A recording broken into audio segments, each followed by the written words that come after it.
Thank you for joining us for another edition of Conversations with City Council Candidates for the City of Santa Cruz. I'm Rachel Ann Goodman.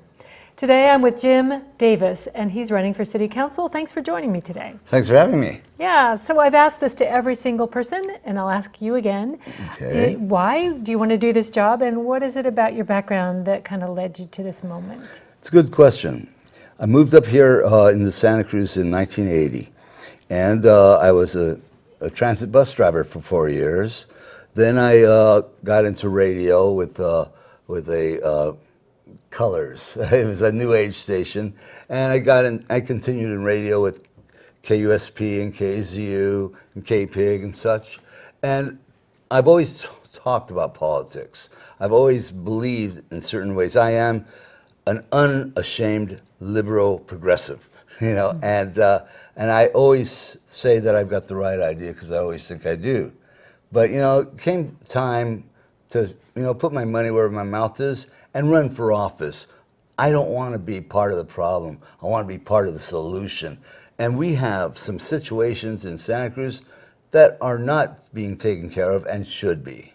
So why don't you name your top three that might have got you over that, I don't want to run, okay, I need to run. What were those top three things that maybe you had that were pushing you? The first and most profound is where I live. I live near the San Lorenzo River, and there's campsites across the street from my house of homeless people by the dozens everywhere. And, you know, I feel awful about it. You know, it's an embarrassment to not only our community, but to our species. It's an embarrassment. There's no reason why someone doesn't have a place to sleep. You know, and we have ships that go to the moon. We can build housing for poor people, you know, and we don't do anything like that. I want to see a work program started for the homeless. I want to open up 2 to 3 more shelters. I would like to restore the funding in the shelter over by Costco. You know, these things have to be done because, like with the work program, the first thing to go in someone's homelessness is their self-respect, their self-dignity. That's what they lose. You know, I know because when I lived in LA, I was homeless for a while. I lived in a Falcon station wagon, which was a good car, but just not that comfortable. And so, you know, I can understand how they lose the self-respect. And the one thing that starts to help them get their self-respect back is a work program that gives them something to do with their lives. They don't have to live on drugs, you know. And there's other situations too, you know, along with, you know, that are included in the homeless situation. The mental health problems that some of them have, the ones that have lost their home because they lost their job. You know, I mean, those are the worst, I think, because that breaks my heart so much. So I'd like to see that happen. Now to look at your other questions. Well, let's go into that one a little more, and then we will get to the other two, because we have a lot of time. So we'll talk about everything, hopefully. I'm talking too fast, so I'll slow down. It's okay. We'll get to everything. So the idea of a work program has been done in other cities, and I'm surprised it hasn't been done here. I think it's in Atlanta. There's a guy who works at a church, and he comes around with a bus, and he picks everybody up in the morning, and they clean the streets in the city.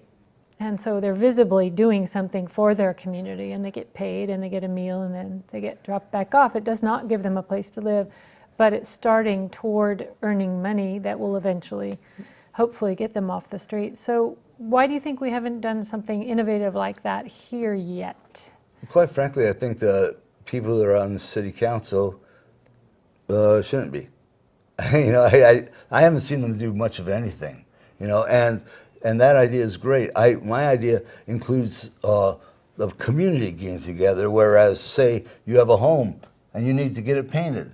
You know, you submit to the foundation or whatever organization takes the reins of this plan, and they let the homeless people know, we have a painting job. You know, it's 3 days work for you, and you'll get $50 a day, you know, plus you'll be fed, and you'll be housed. You know, I mean, that kind of thing. Just mowing the lawn, elderly people who need help, who need someone to go to the store for them, that kind of thing. There's so many needs in our community. There's no doubt for that. Yeah. So putting the people who need work together with the people who need help, it's a great idea. And I think that we can get the community businesses, the small businesses, behind this plan to help fund the plan. Because I don't know if you've ever walked down Pacific Garden Mall in the morning, but it has this real nasty odor, and it's called urine. And so finally they've started putting some porta potties around. And I love that. But we've got to have porta potties everywhere, open 24/7. So people can actually go to the restroom when they need to. What about these laws that have been on the books for a while that make it a finable offense to be sleeping on the sidewalk? Are you in favor of those or not? That's the biggest bunch of nonsense. No, I'm not in favor of it at all. There should be no law against someone getting a good night's sleep, and I'm in favor, like some of my opponents are in favor of putting this burden on the churches, where I'd like to get some land, dedicated to overnight parking at no cost to people. And, I'd like to work it out like a really good plan where there'd be a voucher program so that, you can stay a week, you can't live here forever, but, and then you can come back in a month and stay another week or whatever you need to do. Something like that with some security so they don't have to worry about it, And I think we should do that. I don't see why not. And all I hear from my opponents in the city council is, well, it's the church's job to do it. No, it's the city of Santa Cruz. The city council's job is to run the city of Santa Cruz, and they should be taking care of it. So there was an attempted ban on RV parking by the ocean, and the Coastal Commission got involved. Were you following that? Yes, I was. I loved it. You like that a state agency jumped in and said you can't do that? Yeah, sometimes it just has to happen that way.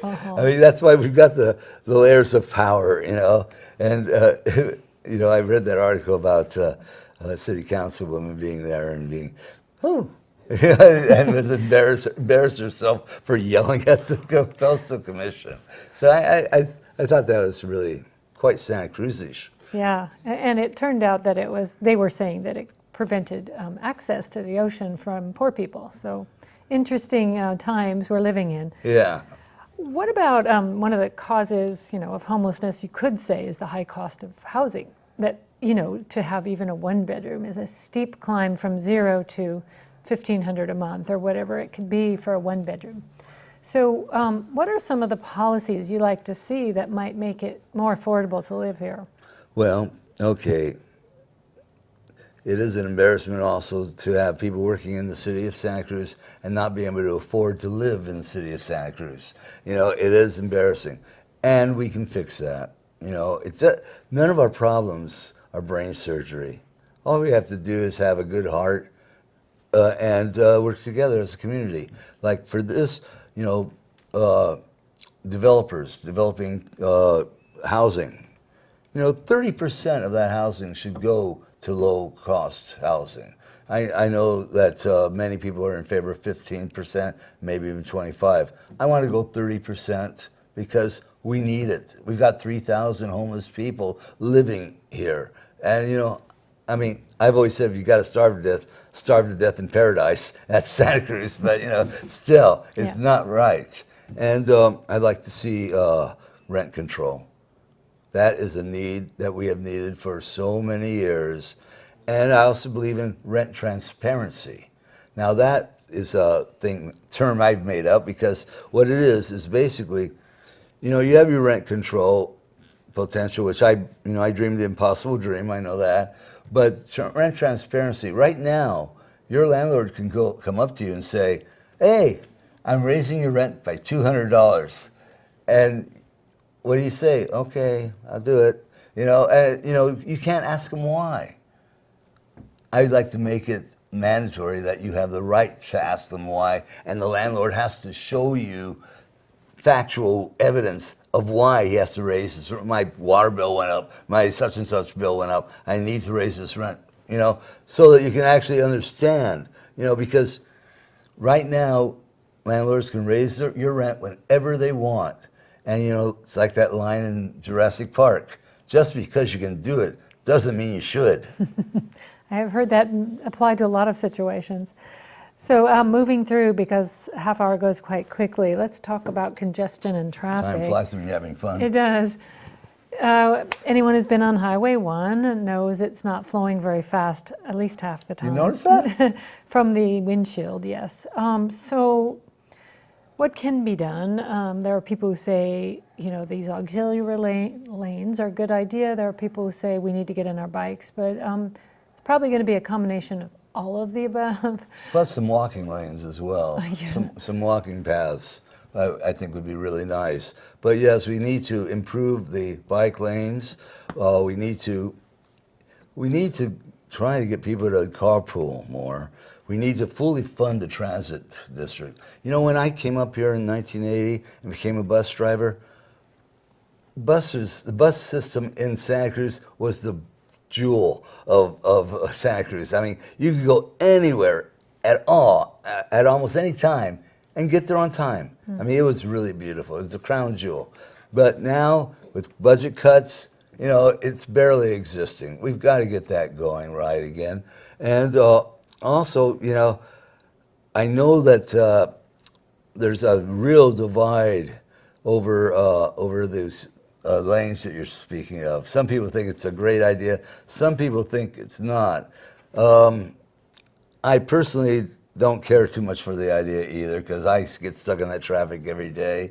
And, but even whatever you do, the weekend comes and everybody comes over the hill from San Jose, and the traffic is horrible. Yeah. Now, we could build a wall.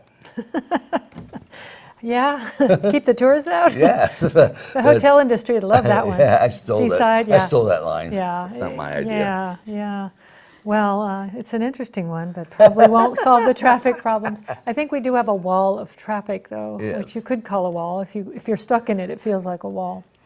So you mentioned, the bus service, and then you mentioned walking trails. Is there anything else you would recommend to try to alleviate traffic problems besides those things? Is there anything you can imagine maybe that workplaces could do? People who employ a lot of people in the county that are trying to get them back and forth across the county. Bus passes would be an excellent idea. Cab vouchers would be a good idea as well. And Uber, that kind of thing would be a good idea. The city council could work out deals that way. And of course, once again, the local business community has to get involved, has to get behind these ideas. I mean, everyone knows what the problems are, but not everyone's willing to do anything about it. And I don't know all the answers. I don't have all the plans, but I do have a good ear, and I will listen. I'll consider everybody's idea. Because sometimes you find a diamond in the rough.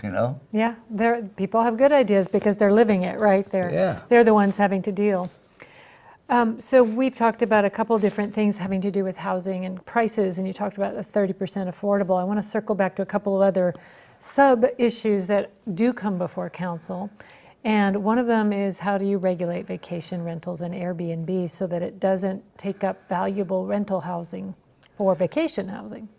Because we are a tourist town, we want to be welcoming, and at the same time, we have to have a place to live. Yes, and that is an interesting problem. To be honest with you, I do not have that answer, but I'm willing to discuss it with the rest of the council, and find an answer to it, because it is something that has to be fair to the landowners as well. I mean, a lot of them have bought this land and plan to, finance their retirement by owning this land and renting it or whatever, and that's fair enough. They have a right to do that. But there is a certain community spirit that has to be alive in Santa Cruz, especially Santa Cruz, and that spirit has to include landlords and landladies and developers taking part in the bigger picture. because everything is part of the bigger picture. I want to see Santa Cruz be an example to the rest of the country as, wow, they did it in Santa Cruz? You got to be joking me. I guess we can do it in LA. Yeah, there's a lot of cities that seem to get mentioned for being the vanguard and starting things for the first time, and I'd like to see. But we never get that. We used to. We Yeah, I used know. to, and it would be nice to do so again. Let's talk about the economy for a minute. We talked about parts of the economy, like the vacation and tourism industry, which is huge here. The other parts are, the service industry, which includes hospitality. It also includes healthcare workers working for $12.50 an hour. So we have this low-wage population, and that's connected to their ability to rent here. What can a council do? They can't just simply say, here's more jobs. They can't create jobs, but they can fix a minimum wage for the city. That's been discussed and discarded, but it's coming for the state. What would the city be able to do, if anything? The minimum wage has to come up. I'm in favor of $15 an hour. I would like to see 20, because that would be a much more example of a living wage rather than just a minimum wage. But, can't move the mountain yet, but we will be able to. And so, I'd also like, again, to work on other jobs. I mean, not just the jobs of service jobs, but there are jobs to be had, cleaning up the forests, cleaning San Lorenzo riverbed. That's really a mess. Just the beaches. That kind of thing, and let people earn some money doing it. That's wise. And I also think that the people. Okay, say you have a business downtown, and say you own property with rentals on it, and you have people working for you. You could rent to your employees, at a reasonable rate, and thus they would be happy campers, happy employees. And that's just one idea. There are ideas out there that can be helpful. You just brought up the river a minute ago. I wanted to circle back because a couple of the city council candidates are saying, we should have recreation and boats on the river, and that would maybe make it a nicer place to be, that we've kind of neglected the river. But there's other people who are running saying, what about the wildlife? That's not exactly a way to love the river, which is to put a bunch of people on the riverbanks disturbing the wildlife. Do you have any thoughts about it's a lovely resource to look at, but do we actually want people I'm on canoeing the side in it? of the wildlife on this one. The idea of putting boats in the river, sure, that's fun. Tom Sawyer did it, but it's a different river, and we need to clean up the river. There's a lot of chemicals up the river that are being dropped into the river, which is going into our ocean. And it's people who are using pesticides on their plants and this and that. It's all running down there. And, we're thinking about putting people in boats on it. What if you fell out of your boat? That wouldn't be so good. Yeah, well, you come up looking like the creature from the Black Lagoon. Maybe we have one in there already. Who knows? I hope not. I think I dated her. Let's hope that's not a tourist attraction. Oh boy, we are moving through our list. So let's circle back around to a different issue that we touched on a little, but not We do a lot really. of circling at this. We'll too. circle back. Okay. So the police have a tough job. They are supposed to be keeping us safe and preventing and stopping crimes from harming our lives when people are robbing, stealing, and doing bad things. In a lot of communities, there's been a lot of discussion about going over the line in some respects where people are unarmed and they get shot. That hasn't happened here, thank goodness. But it's in the air. Yet. There's a lot of discussion about safe policing and what that looks like. And people have respect for our sheriff. He's put out this 21st century policing guide. But there was this incident where the city accepted a big vehicle that was meant only for riot control called the Bearcat. So I'm wondering, what's the balancing act between properly funding your police and enabling them to keep the population safe, and going over the other side, which looks sort of paramilitary in a lot of cities now, where they're in full-on flak jackets that military might use. So why is that happening, and what would you want for our city police to behave and to act toward their citizens? As a city council, they fund, the I would police. like them to give back that Bearcat, and say thank you, but no thank you. We don't need it. In fact, did you know that the military provides this equipment to the local police forces at no cost? I mean, it's free, and, I don't know if you have children. I do. Well, when your children were young, little, and it was Christmas time, you gave them presents, they'd open them, and did they want to play with them? Yes. Now, let's move up. Policemen are nothing more than children as well. You give them a new tool like a Bearcat, they're going to want to use it somewhere. There's got to be some bad people somewhere that they can show their new tank to. No, the police have got to realize they're here to protect and serve, and not get into this paramilitary idea of, everybody's their enemy. Now, admittedly, they're not all policemen are evil, not by a long shot. And in fact, I think of it like this. When I get up, and get dressed, I just put on my clothes and go in, and the worst thing I could face is a DJ, mad about a record or something, but then you've got a policeman, he wakes up, he puts on his bulletproof vest, his weapon, his handcuffs, his mace, and you think to yourself, wow, he's got to wear all this just to get up and go out to work, I mean, they've got a job where they make a traffic stop, they don't know whether they're going to live through it. So I can understand their paranoia. But the bottom line, in my view, is better police training has to happen. During the Clinton years, Bill Clinton had a police funding bill that was passed, which put more police on the force on the streets, required that the police live in the communities of which they're policing, and just so where they would say, "Oh, hi, Mrs. So-and-so, how you doing?" Just so they know that, and the crime rate dropped significantly. Of course, now we don't fund it anymore. The program's over with, but we should look at something like that. Great. That's really good to know. We have about 5 more minutes, and we have a lot of more things to cover, so I'm going to go down the list here. Okay, I'll say it fast. It's okay. We talked a little bit, about crime and things, but that's not all that's going on with downtown Santa Cruz. It gets a lot of good and bad attention. It's really come alive after the earthquake compared to before.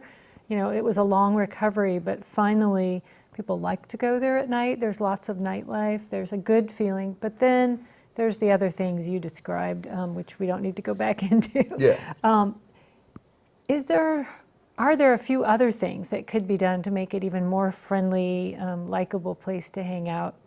They, for a while, have hosts, that kind of greet people, and that seemed like a good, positive improvement. Are there other things you would do? Maybe take out traffic or make it a walking mall? I don't know. There have been a lot of ideas thrown at that I do place. like the idea of hosts. Yeah. Saying, "Hi, welcome to Santa Cruz." I mean, it sounds corny, but it is really a nice thing to do, a nice thing to say. I mean, who doesn't like to be told welcome? Yeah, nice face. Yeah. Welcome to our town. Yeah. So I like that idea. I also really like the idea of getting the traffic off of Pacific Garden Mall and making it a walkway for people and bikes. I really like that idea. Charlottesville has that. It's all brick, and it's lovely because people come there in droves. It's very popular. Yeah, I think it would be great. Yeah. I would like to change some of the criteria for noise. Okay, full disclosure, I'm a musician, a rock musician. Really? Is that why you're wearing black today? Yeah, I'm going country. Yeah, Johnny No, Cash. but again, when in 1980s, before the earthquake, we had great venues and music happened, till midnight, till 1 o'clock in the morning, that kind of thing. The earthquake hit, and the music collapsed. You know, OT Prices is now a pet store. You know, come on. You know, Capitola Village, they roll up the sidewalks at 10 o'clock. So it's, you know, it's really become kind of, you know, depressing. So you might to change me. the noise ordinance. Well, In our very short little bit of time, Okay. couple quick ones, just Okay. quick answers. Are you in favor of a permanent sports arena? Building one downtown? Yes. Okay, that's a quick answer. And are there any couple quick improvements you would make to the beach in the last 2 minutes we have left to the Quick beach? what? Quick improvements to the beach flats area that might help it be a nicer place, connecting the boardwalk and I downtown. love the garden. It's got to survive. You know, it's like part of the whole entity. You know. So I save would- Beach Flats Garden, that's a Yeah, good quick answer. Okay. And then in our final little bit of time, just to wrap up, is there any quality you feel unique to you?